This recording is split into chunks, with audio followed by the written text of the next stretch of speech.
بسم اللہ الرحمن الرحیم۔ میں ہوں ایس انصاری۔ یہ یونس گوہر شاہی کا ایک اور لطیفہ سنیں۔ یہ حضور کے نماز جنازے کی بات کرتے ہوئے کیا فرما رہے ہیں، ذرا سنیے آپ۔ نماز جنازہ کے بارے میں آپ کو معلوم ہونا چاہیے کہ یہ بنیادی طور پر نماز ہے ہی نہیں۔ اس کو نماز جنازہ کہا جاتا ہے، در حقیقت نماز جنازہ دعائے مغفرت ہے۔ اگر مسلمانوں کو یہ ایجوکیٹ کیا جاتا کہ تمام انبیاء مرسلین معصوم ہوتے ہیں، گناہ سے پاک ہوتے ہیں، تو پھر کسی مسلمان کے ذہن میں یہ سوال ہی نہ اٹھتا کہ حضور کی نماز جنازہ ہوئی تھی یا نہیں ہوئی تھی۔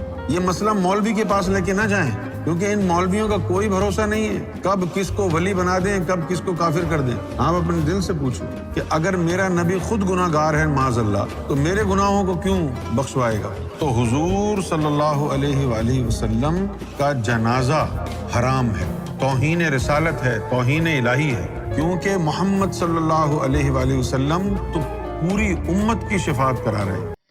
یہ شخص ایسا لطیفہ چھوڑتا ہے کہ علمی شخص سر پکڑ کر بیٹھ جائے قابلیت پر۔ اس سے کس نے کہہ دیا، کس نے بتا دیا کہ انبیاء معصوم ہوتے ہیں؟ یہ تو جاہلوں کی چھوڑی ہوئی باتیں ہیں۔ سارے اہل تشیع، سارے اماموں کو معصوم مانتے ہیں۔ معصوم کون سی آیت میں لکھا ہے کہ انبیاء معصوم ہوتے ہیں؟ معصوم ہونا تو انسانیت کی توہین ہے۔ یہ آج بتاؤں میں آپ کو۔ معصوم ہونا انسانیت کی توہین، شرف انسانیت سے گرا دیا اس کو۔ معصوم بوزن مفعول ہے۔ عاصم بچانے والا، معصوم جس کو بچا لیا جائے۔ کسی نے اسے بچا لیا۔ مثلا رنگ میں دو پہلوان لڑ رہے ہیں، ایک پہلوان دوسرے کو مارنے لگا تو کسی نے آ کر اسے بچا لیا۔ کسی نے آ کر اسے بچا لیا۔ کسی نے جس کو بچایا تو اس کی کون سی بہادری مانی جائے گی، یا اسے کون سا تمغہ دیا جائے گا؟ صاحب کہ پٹ رہا تھا، فلاں آیا، اس نے بچا لیا اس کو۔ جو خود بچے اپنے زور بازو سے، وہ اس مد مقابل سے جیتے، اپنے زور بازو سے بچے، اپنے زور بازو پر جیتے، تو اس کو میڈل دیا جائے گا۔ وہ میڈل کا حقدار ہے، نہ کہ وہ حقدار ہے جس کو کوئی بچا کر لے گیا۔ سوچیں ذرا، معصوم جس کو کسی نے بچا لیا۔ لہذا انسان کا شرف معصوم ہونے میں نہیں ہے جناب، مومن صالح متقی ہونے میں ہے۔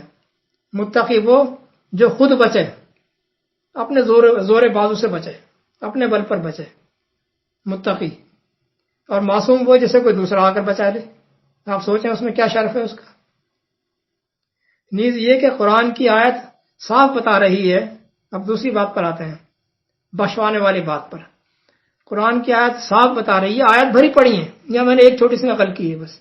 دیکھیں آپ، قُلْ إِنِّي لَن يُجِيرَنِي مِنَ اللَّهِ أَحَدٌ 72/21، سورہ جن کی آیت نمبر 21، کہ اے نبی آپ کہہ دیں کہ وہاں اللہ سے مجھے کوئی نہیں بچا سکتا۔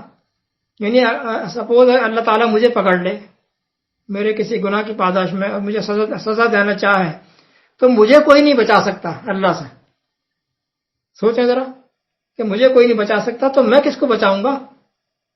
کیا بیوقوفی کی بات ہے یہ کہ میں کسی کو بچا لوں گا وہاں پر؟ عجب جاہل قسم کا آدمی ہے یہ صاحب۔ جیسے دوسرے جوہلا جھوٹی آس لگائے بیٹھے ہیں، یہ اکیلا نہیں ہے، دنیا بھری پڑی ہے، تو اسی نیریٹو پر یہ بھی چل رہے ہیں صاحب، جہالت پر۔